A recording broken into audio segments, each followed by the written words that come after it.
the mini warp prison, one of the smallest prisons in Minecraft. Now, normally, small prisons will get escaped pretty fast, but this one in particular stood out to me. Take a look at this prison, and this one. Do you think these monsters of creation would be inescapable? Well, you'd be wrong, because although these were some of the biggest and most popular prisons, they have been escaped, some more than once. So learning that fact, some may think that this little thing would be even more escapable as it's so small compared to some of the better prisons. Well, that's what makes this so much more impressive. This prison is measured at an astonishing just 42 by 42 blocks, which is insanely small for an inescapable prison. The redstone inside the prison is made really compact to fit inside it, and it still has everything a giant prison would have. By the way, this prison is version 1.1 because version 1 was actually escaped by Actuallycoke, the prison creator himself, so he just made a small update. Now, this prison has been deemed inescapable to most people, and not a single escape has been made to this thing. That is, until now.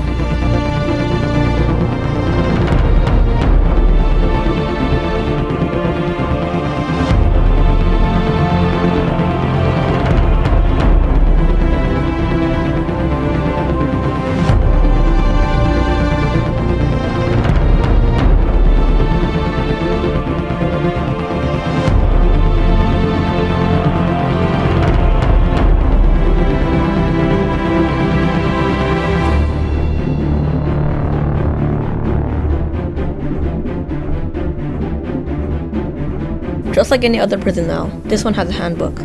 Now lucky for me, this handbook is very short, so I don't need to spend hours reading it.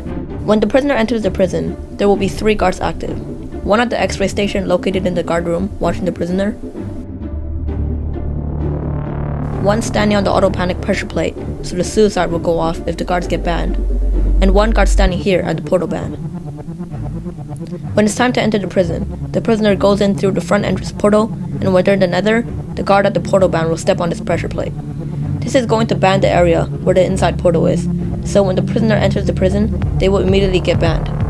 This is to make sure there aren't any invisible players sneaking in with the prisoner, because if the guards see in the chat that more than one player gets banned when the portal ban is turned on, they will flip the suicide switch. After the ban gets turned on, the guard will remove the water in the portal and light it.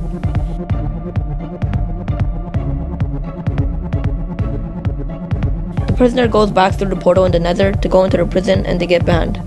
Then, once the guards see that the prisoner left the game, the guards will turn off the portal ban and the prisoner will rejoin.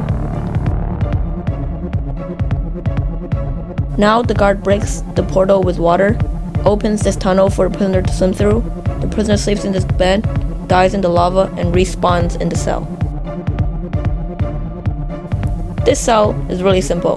It's the smallest cell you can make, with just a simple 1x2 cell, and the suicide will be triggered if any block is broken. Great. This is what I meant by this little prison having everything a giant one has. But lucky for me, nothing is ever perfect.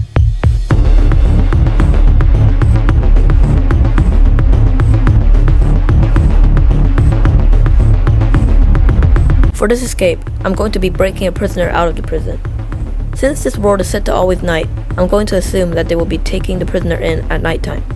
So on the day before the night that the prisoner, let's call him Curry, gets imprisoned, I'm going to begin phase 1. I'm going to go to these coordinates. The X and Y don't matter all that much, but I have to make sure my Z coordinate is 90. I'm going to try to make this a good amount of space to the redstone I'm going to obstruct, which is at X level 0. For this escape example, I'm going to be doing it at 50 blocks away from the redstone, so at X level 50. This is where I begin to build this redstone contraption. I'm going to place a daylight sensor and toggle it to nighttime, so it will activate when it becomes night. Then I'll put an observer watching it, so when it's nighttime, the redstone will only be powered for a split second. Now, I'm going to be digging a redstone tunnel leading to this piston, which will be behind this dirt block, hidden from view. This simple machine will make it so that when it becomes night, the dirt block will reach out, break this redstone, and retract. I chose this piece of redstone in particular because, from the guard view, you can't actually see if this redstone is missing or not, as it's hidden behind the observer. But Curry, in the handbook, won't the guards check to make sure the portal ban works before the imprisonment process and see that it's missing? That's why I have this nightlight sensor. You see, since the guards will take Curry in at night, and I built this in the daytime right before Curry gets imprisoned, this redstone will not actually be damaged until after they check it at nighttime. Here's a timeline if you're confused. Guard checks ban right before it's nighttime, goes back to the pressure plate, redstone breaks at night, disables ban, the guards won't notice and still assume it's working because they checked it earlier. And if they check it at night, I'll just make the machine a daylight sensor instead of nightlight, and then when the prisoner is in the nether, they'll just say, BRB, I gotta eat dinner, and come back when it's daytime. But this machine still looks very suspicious, so I'm going to need to make a cover up for it. I'll build a simple house and get the daylight sensor to be right under the chimney, so it will still see the sky. Perfect. Now, let's escape this prison.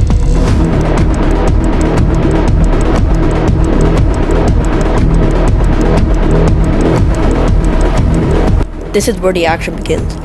I'm going to need to go through this phase discreetly, but I have planned it all out, and it should work according to plan. I'm going to sneak into the prison with the prisoner. Usually, I would probably just go into the nether with the prisoner, but if it's still daytime and the sun hasn't set yet, then the prisoner is going to begin by going into the nether by themselves, and I'll just wait outside with the clock and go into the nether when it's nighttime, so the ban will be disabled. And since there aren't actually any guards in front of the prison, no one will see me if I simply just crouch. But in this occasion, the prisoner will also have to say, BRB, I gotta go eat lunch or something while I wait for the nighttime. And I'll just privately message them when they should hop back on and say something like, okay, I'm back. When I'm sure the ban is disabled, I will give myself invisibility, night vision, and water breathing, and take one ender chest with me, and I go into the nether. The guard is going to light the portal for the prisoner, but I'm going to be sneaking through first, because the portal will be turned off as soon as the prisoner exits. Since we can't get the guards to notice that the ban has been disabled, when the prisoner goes into the prison, they will immediately leave the game, as if they were banned, and rejoin.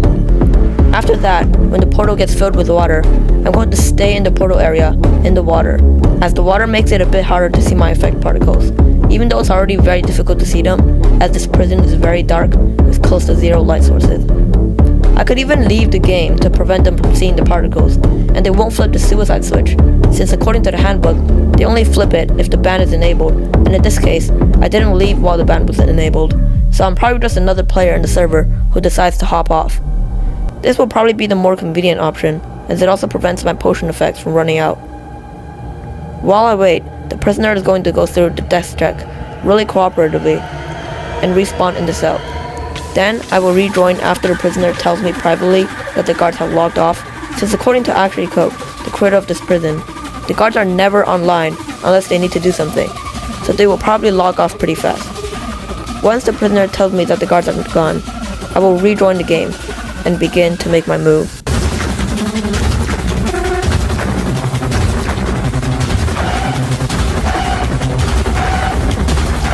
Okay, the guards are offline. Now I can make my move.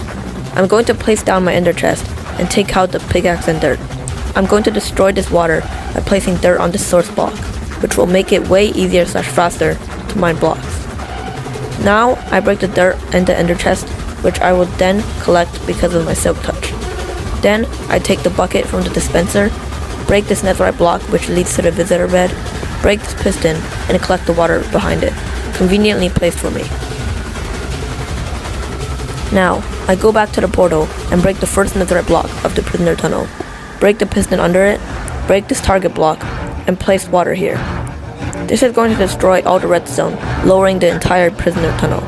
Then, I place water above the prisoner tunnel and swim into the end of the tunnel to break the bed.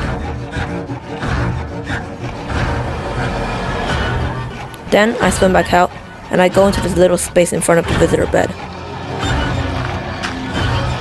Place water on this redstone block, and swim inside. Then, I collect the water and block the space behind me. I'm going to break this redstone block and the slime block right after it, so I can place the water and swim inside. After that, I break the following slime blocks and place dirt behind me, saying goodbye to the water. I break this piston, which will get more water flowing out, so I'm going to destroy it with my dirt, and break my dirt after the water's gone.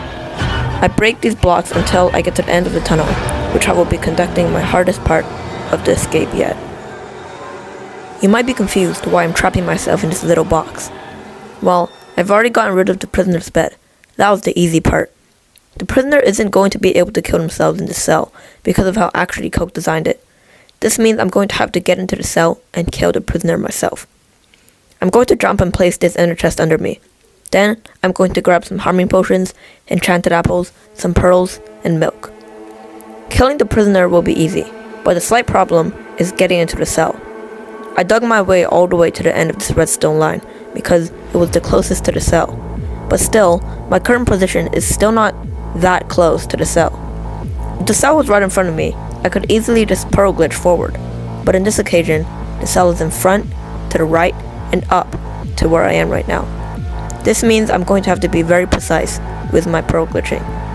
If I accidentally miss the cell, I'm going to get pearled off track, which is for sure going to set off the skulk sensors around the prison, triggering the suicide. That would be game over. I have one chance to do this perfectly. I'm going to need to focus, set my mind to where I want to go.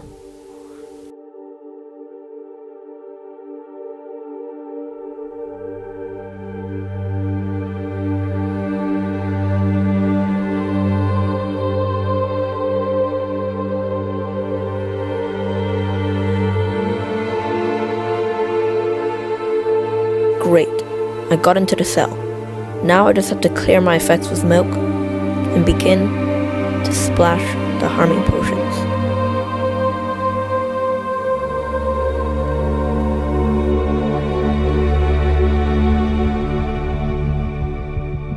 And there we are.